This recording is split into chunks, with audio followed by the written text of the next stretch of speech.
Check, 1 2. Check, 1 2. Hey, good afternoon, freaking everybody. Hello, this Mike. This is going to be one of the longer videos I'm going to make. This is going to be uploaded on YouTube and potentially TikTok. This is going to be titled Master's Path. From Romantic Brilliance to World Chess Precision. This is for anybody who is looking to pass transitioning from the high 1000s to the early 2000s. These advanced concepts, or even easy practical takeaway use for beginning players in chess. This guide tracks the evolution of chess logic from the aggressive oxygen squeeze from the 1800s and the cold positional hygiene of modern grand GMs. Use this and internalize the geometrical truths revealed to reach a 2000 plus ELO standard. In section 1, this dang old game is going to be freaking it's going to be materials only potential energy. Piece activity is kinetic energy. A piece that cannot move is mathematically non-existent. As you watch this game, I want you to think about these questions. On move 2, F4, the King's Gambit, why is it risky at master level? I'm going to give you an answer in 10 seconds. If you want to write down an answer, put it in the comment section. It will be critiqued accordingly. The answer is, from my perspective, white trades structural safety for lines. At 2000 plus, it's a counter squeeze logic. White dares black to hold material, while white builds a central pawn wall to eventually suffocate black's overextension. Even the transition to the next shuffle, move 13, bishop takes a8, the illusion of material. White captures the rook. Why is white's rook on h2 considered dead?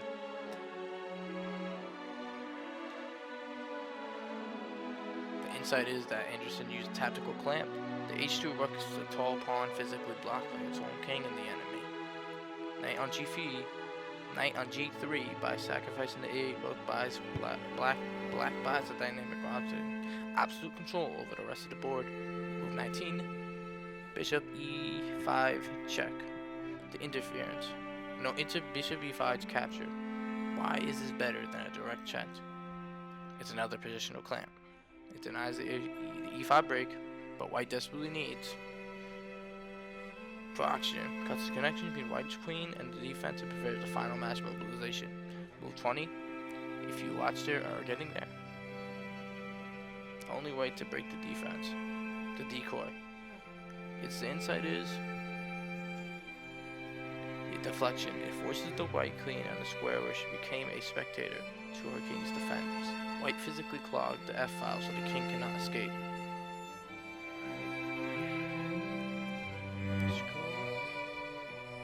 The concepts that have been taught about in this game are oxygen, the space and mobility required for pieces to influence and counter the center. Highway, open file, GZ, ED, or G files pointing directly at the uncastle over the king. And then ghost piece, a piece with a normal value like a rook but has zero mobility, so zero impact. The squeeze forcing the opponent to predict the moves until oxygen runs out. Fortress, a geometrical setup so strong that the engine cannot find a way to enter. The final thought in this gameplay is material is math, the chess is geometry. To live at the highest level, you don't just count the pieces, you count the squares that they control. The lesson is the material is the lie, activity is the truth. Key move 13, knight g3. The logic, white is up a full rook, but the rook on h2 is a ghost and completely useless, so it's technically equal material. Now, let's see, we're going to be transitioning to segment 2 soon. The center highway, Gilbert's going to take a second. So, let's see the history. I have my history notes.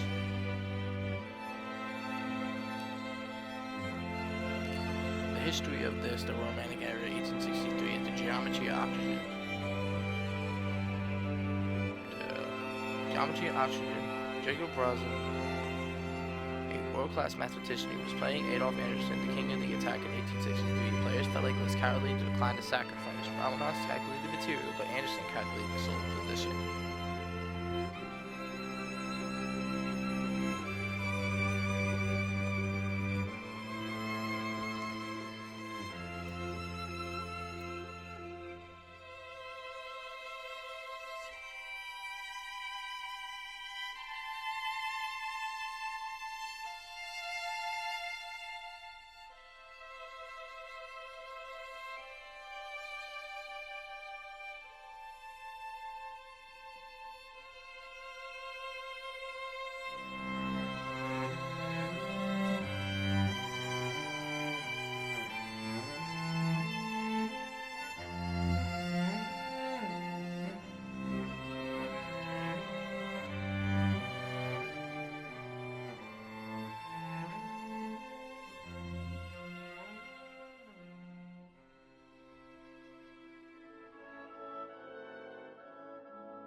transition. 1866, the Center Highway. The history of this is Charles Gisborne, one of the first American masters to formalize the scientific approach to the Evan Gambit. This game against Dickerson shows the brutal efficientness of trading Cyan Paul for central dominance. The script, or what I'm going to simply describe. At 2000 plus 11, we don't play the Evan Gambit for fun. We play it to open the center highway. By sacrificing the B pawn, white gains 2 temples on the bishop. Look at move 11, knight g5. It's a gun into the head. It forces black to create a structural debt with d5. By move 12, the highway is open, the king is uncastled, and the oxygen is gone. This is how you punish greed. Questions I want to ask you for segment 2.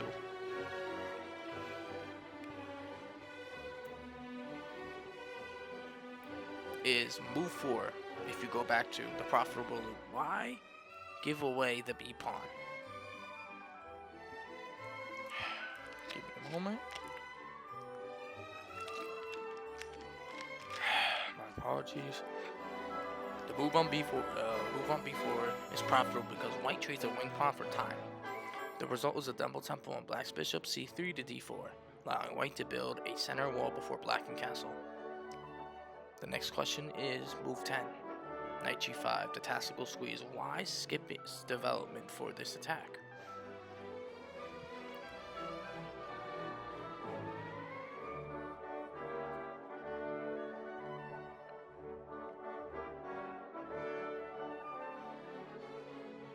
Insight. It forces a structural debt. Black must play d5, which defends f7 but creates 2 backwards pawns and open the e-file highway where the uncastled king is sitting. To ask the third question, move 12, the deflection. Why is this pawn a disaster for the black queen on move 12? I say again, move 12.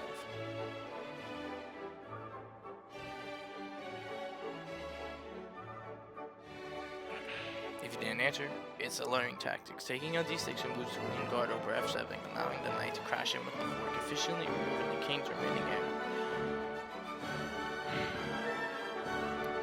The final question, move 26, if you do not have tracked. Everything of PNGs will be sent in the comment section, so if you want to see the full game and go question by question and game by game, I will send you the PNGs. Put them in the comment section. Alright, bishop takes c5, checkmate. What does this prove? A bishop giving checkmate.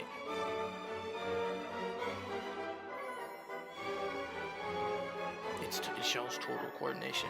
A bishop delivered mate supplied by the queen, while the black rook in the e8 is frozen in absolute pain.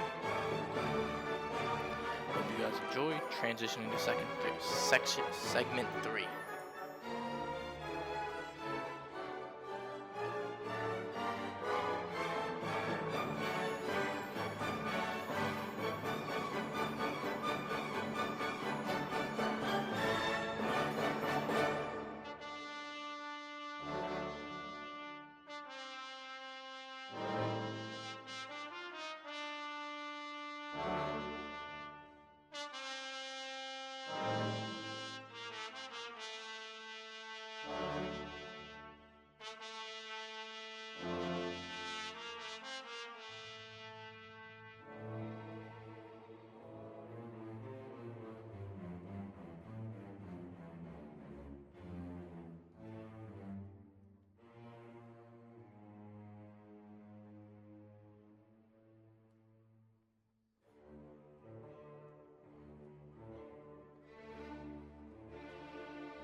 This is segment 3.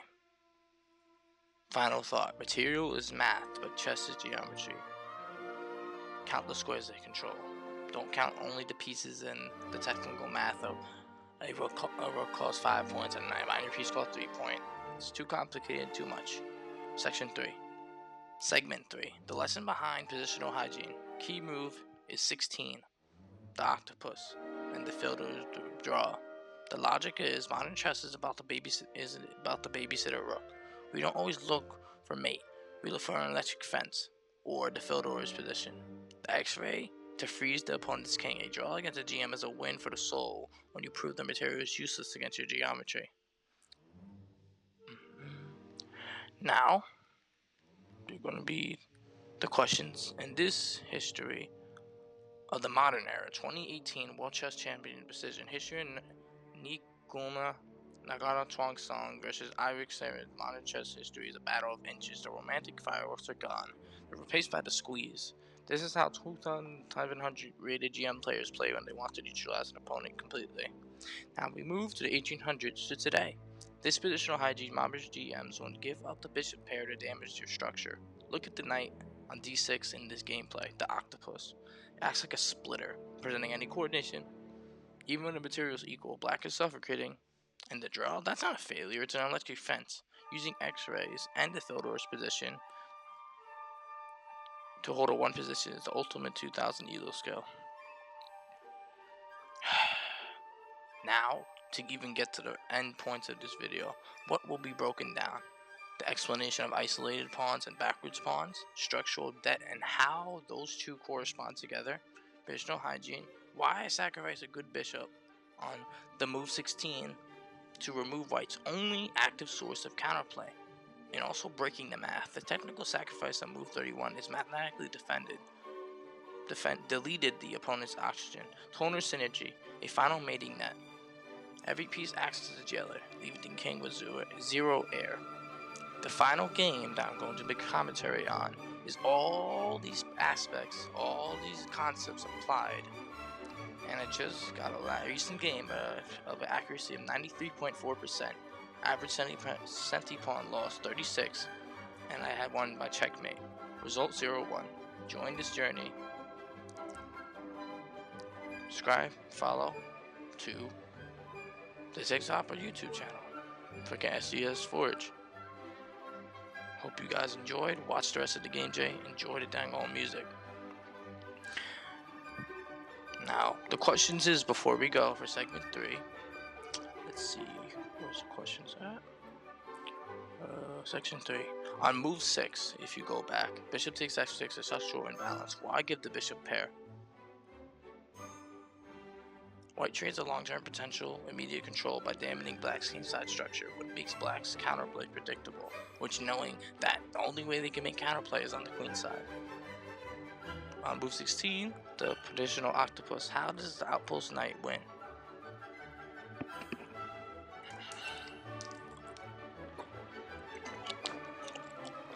Excuse me. It prevents black from coordinating and forces blacks to babysit the square, leading to a positional exhaustion. Move 22. Bishop takes e5. Liquidization, the advantage. Why trade a good bishop for the knight?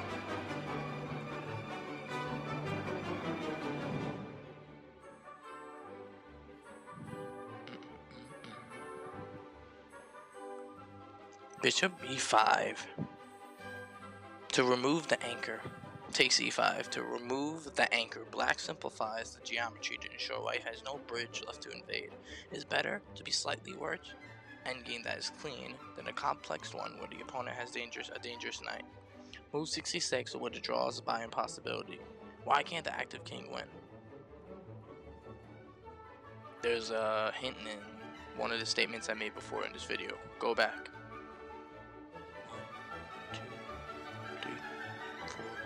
5.